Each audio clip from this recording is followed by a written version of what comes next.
I get asked a lot how I've grown my company so quickly at such a young age. This episode is all about that. And the one lever that I think you can pull right now in 2023 that's not what you're thinking to help you scale your company, your business, your future, your career, and get everything you want out of life. So without further ado, you guys, let's get rocking and rolling. People don't fail at real estate because they suck. They fail because there's too many ways to succeed. That's why I suggest you focus on the most important skill in all of real estate, which is finding deals. I'm Ruud-Johnson, and in this podcast, I share the exact steps I've used to source 400 deals by age 24. This will allow you to do three things: control your deal flow, make unlimited income, and build your empire as an off-market operator. So the quickest path to scale, especially a real estate company, isn't what you think it is. We all are always looking for the next magical software system, tool, resource, event we can go to, mastermind we can join. And I was talking a lot to my coaching group about this week, which is why I wanted to make a podcast about this. But the reason my business career has scaled as quickly as it has, not just individualized to my real estate company, but my business career as a whole, is because of one thing, and that thing is relationship capital. And what relationship capital it's leveraging tools you have to build relationships with people that are going to skyrocket your career much quicker than the next deal is or the next marketing channel is. And it's a not talked about enough part of real estate. A lot of us talk about, what's the quickest way to get a next deal? What bigger deals can we do? How can we maximize our flip profits? But for long term, for your career, if you're going to be in real estate as your career, and I had a good mentor of mine a couple of days ago mentioned to me, we were there together in person. He was like, towards your late 20s, you need to kind of positioning yourself in a career you're going to spend a majority of your career in. Whether you agree or don't agree, the reason that was so powerful to me is because he realized that you have to have relationship capital. And for me, I'm going to tell a story about how what I mean by this. Then I'll get into kind of how to apply that into your immediate business and life. So for me, when I was, let's say 19, just turned 19, I was doing deals here and there with my first ever partner in real estate, Paul. Wholesale deals, did a flip or two, and I'd met this guy at an event. Nate Robbins and Tari Arbor, which they still do the big Limitless events. They're doing one in June this year, and huge events. They were at an event by Thatch Wen, who I'm sure a lot of you guys know, in Seattle. This is way before Thatch Wen really blew up on social media.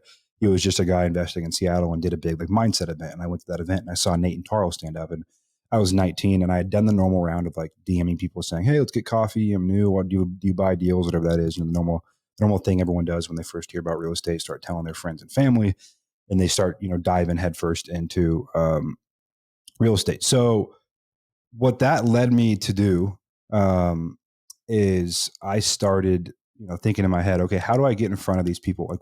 What do these people, who do they invest their time into and why? And I stopped thinking, will these guys sit down with me and what can I offer them so they have no reason to say no to wanting to meet me, be a mentor to me and guide me along my path as I scaled my real estate company and started building my own brand. And I remember after that event, the last night of the event, I went to LA Fitness, and Nate, Taro Yarber's partners, were there, Nate Robbins.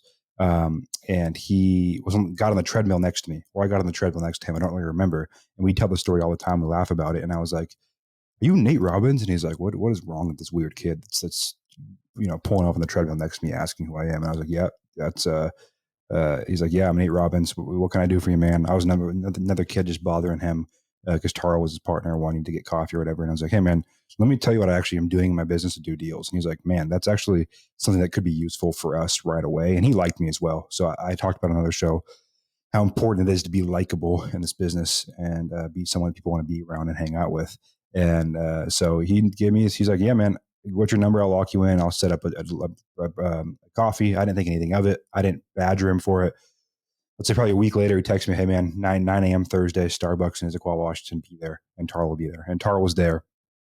And we sat down. I talked a little bit about what I do. A lot of people talk, right? So Taro was like, "You bring me a deal, I'll make sure you get to where you want to go in this business." And a couple of weeks later, a month later, I brought Taro a deal. Throughout the process of that deal, I was spending a lot of time at his house, meeting his family, laughing, going to dinner with Nate and Taro. And it was a flip we did together. They walked me along the whole process. And this is when I really learned about relationship capital is I could have wholesaled this deal and probably made $15,000 to $25,000 more at that time, if I would have just wholesaled that deal.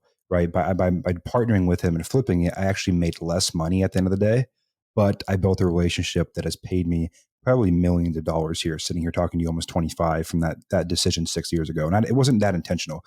I just wanted to be around these guys. Right. It wasn't like I was intentionally like, oh, I'm going to use this to get these people's, network. And that wasn't how I rocked. And they felt that. It was more so just, I want to learn a skill that they have. And that's what I tell people. Like, a lot of times personal relationships span from business relationships. You start, you do business 1, 2, 3, 4, 5 times. You develop trust. It's fun to laugh. You guys talk on the phone, you talk shit on the phone, and then you start hanging out. And then from there, a personal relationship grows beyond that. And that's what happened with myself, Tarl, Nate. And, long story short, because I like to keep these podcasts kind of straight and to the point, is I ended up going to his house throughout that process. We closed that deal, the flip. They probably made, call it 40 grand all in all, because we just split the JV flip down the middle. And instead of me making $50,000, $60,000 in assignment fee, I made 40 grand. But I built a relationship that still to this day I value, and it has gotten me into rooms and doors that I couldn't even imagine.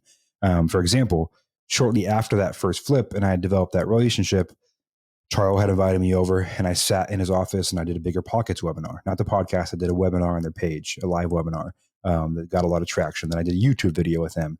And then I remember, on a Tuesday or Wednesday, he called me up afternoon. He was like, "Hey, Cole, I need you to say yes to this. This is a once in a lifetime opportunity. I shouldn't really be offering you this spot," which he shouldn't have been. But we're throwing this Maui mastermind with AJ Osborne. It's going to be, going to Brandon Turner's house, having dinner, hanging out, with high level guys like Ryan Pineda and James Daynard and AJ Osborne, and guys that are crushing it, and Brandon and Tarl. And I said, yes. I didn't have a ton of money at the time. I was 19, but I used what I could, and I got out there. And those relationships still to this day, 4, 5, 6 years later, have gotten me, again, taken me to a place I couldn't even imagine, just in my business career, people I can call on, relationships I have. And that scales way faster than short-term cash, and taking 15, 20, 25, 30, 35 grand on a deal short-term. Long-term, you won't even remember or care about that money. Like, that 15 grand wouldn't benefit my life now, right? But what the relationship is still benefits my life to this day. I'm recording this episode the day before it films, because I'm getting caught up on stuff, and I'm actually headed out in about 2 weeks to 2 or 3 weeks to Maui, to speak at Brandon Turner's event in Maui, Better Life Summit. And short plug, if you guys are looking to spend some time in Maui later this month, that is an amazing conference to go to. Myself, Tony Robinson, AJ Osborne, Brandon Turner, Taro, a bunch of other great big names in the industry are going to speak and fill you guys in on what they're doing in 2023 to capitalize in this market, and how their business is growing despite everyone else freaking out. But kind of back to the show, is the thing you can do to imply right now is you guys have something with off-market deals, and you guys are all off-market operators trying to become off-market operators. You guys have something when it comes to these real estate deals that every single person wants from you, right? You have a discounted property that needs rehab, that a lot of people make their living off of. And these people, a lot of them have now built brands of social media, or if you start building relationships, they can get you into rooms, introduce you to more buyers, build your personal brand, get you more opportunities to speak at events, or share your story, or go on podcasts, or grow other companies. And that's so powerful. And I'm very, much about staying focused, but this business is a relationship business. No one's ever made money in real estate, you guys, without two parties. Okay. So it always takes two people in a relationship to get a deal done the right way. And I can't tell you how many times I've gotten, made money from friends calling me saying, "Hey, I can't move this deal. I know you can," or vice versa. "Hey, I can't move this deal. I know you can." And besides just that, it's good to have people you can call in any situation that have been through it, right? Because you don't have to pay the ignorance tax. That's a common term I'd like to talk about, is you don't have to go through something yourself. Like, I just went through a partnership split up, as I mentioned before, and I feel like I was able to go through that the right way, because I could call on people and say, "Hey, you've been through 2, 3, 4, 5 of these. How do I do this correctly in a way that I won't regret in 3, 4, 5, 6, 7 years, that I feel good about?"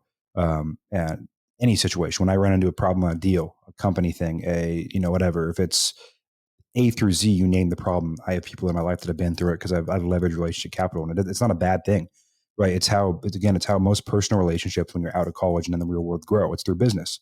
You meet someone at the office, you like doing business with them. You sell a deal to a flipper, you like doing business with them. He invites you to dinner, you meet his family, you become family friends. Like, that's the way the world works, and that's the power of this business. And I can't preach enough to you guys listening to this that you have to really, really, really dive in and use the tools you can to create that. Right. An example of this is if you have a two buyers on a deal, and you want to make sure you're ethical, right? So you don't want to be promising deals to people, but I'm a big proponent of working with people you like to work with and building those relationships. So if you have a deal and say you email it out, you text it out, and I'm not going to get into depth in my opinion on dispo and stuff. You can go watch that episode today. But if you dispo a deal out and buyer A calls you back and says, 378, but buyer B calls you back and says 380, right? If buyer B has never bought a deal from you, buyer A is someone you like to work with and you like doing business with, as long as you haven't promised a deal to buyer B and you're not being slimy, going with buyer A, I think, is a good long-term play, right? Because you might lose 2, 3, 4, 5 grand on every single deal, but you continue to build that relationship. And I'll give you another story because, relationships built my brand.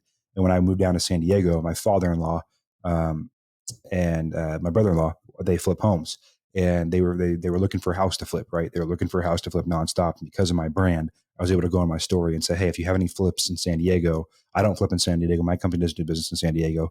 So I said, if you have any flips in San Diego, I'm looking for one. And I got a deal for them that they made money on. And same thing again, guys, the power of personal brand comes from relationships, and relationships are built off of doing business the right way and relationship capital. And it's beyond because there are three things that scale a business, right? More leads, right, which includes marketing systems on that end, right? More leads, better conversion, right, and filling the holes in the bucket. Filling the holes in the bucket means plugging holes in the operations and kind of the conveyor belt that are there. So it's the only lever you can really pull beyond those three things that I think actually scale faster. For example, you look at guys like Elon Musk and people of that nature. Bringing people onto the company that are way smarter than them, and that's how they scale. And the reason people want to work for him is because of relationship capital, right? I actually tested this. I put out a tweet probably 2 months ago. I was like, hey, I'm looking for a CTO or COO to kind of run my what I'm trying to build with my companies. And I probably had 20 DMs of people saying, hey, I'm high up at this company, but you seem like a likable guy. I'd love to come work with you. And that's because of brand. And so not just people wanting to come work for you, retaining a long term, being excited to be in your atmosphere, inviting you places to speak, to hang out, which expedites your financial career, your name, your brand, all of that stuff. Beyond all of that, to me, it's the biggest lever you can pull. And so don't be a hermit, right? If you guys are in business, get out there, let people know what you are doing, what you're about, and then leverage what you have in this business, which is deals, to build relationships, and find people you want to be around and give them something they need and start building that relationship, not in a thirsty way, guys. You don't send someone one deal and go, oh, let's go to dinner. Let's go to dinner. Let's go to dinner. Let's go to lunch. Let's do this. You send them a deal. You get on the phone. You laugh with them for 15, 20 minutes. You send them another deal. You laugh for 30 minutes. You call them with a problem. Say, hey, man, just curious, I'm running this issue. Have you ever run into this? Oh, yeah, here's how I ran through it. Here's my connection. Here's my contractor. Boom. They call you with an issue. You help them out. That goes on for 3 or 4 months. Hey, man, actually, we've been helping each other so much back and forth. Like, let's go grab a lunch and let's see how else we can help each other. Boom, lunch.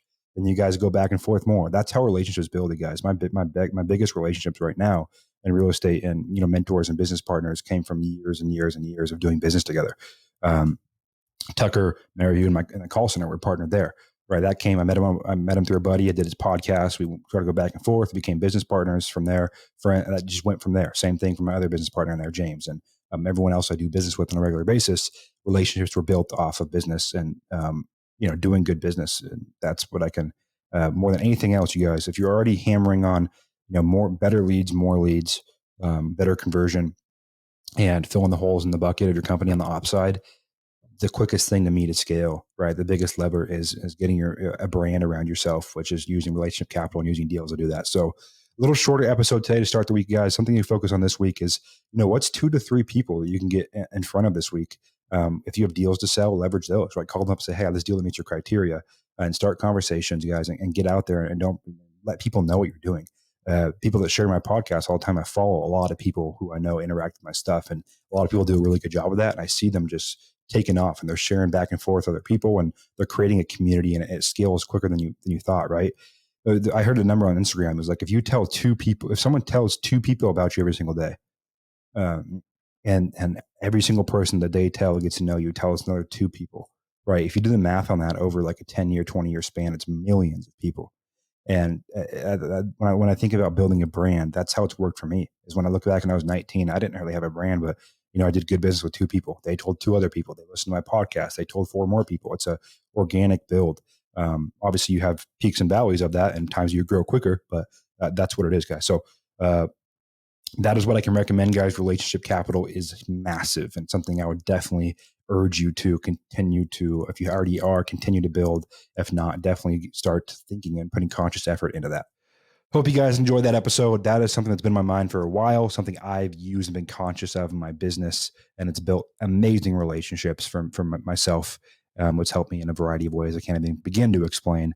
And I hope you guys can use this and be conscious this week of making a couple new connections and building a couple new relationships that will serve you long term. And it's just fun, right? So as always, you guys, like, comment, subscribe on this podcast, share it, please. It means the world to me. Shoot me a DM if you have any feedback or anyone you want to see on the show or any topics you want me to cover. I do try to cover every topic eventually people send me.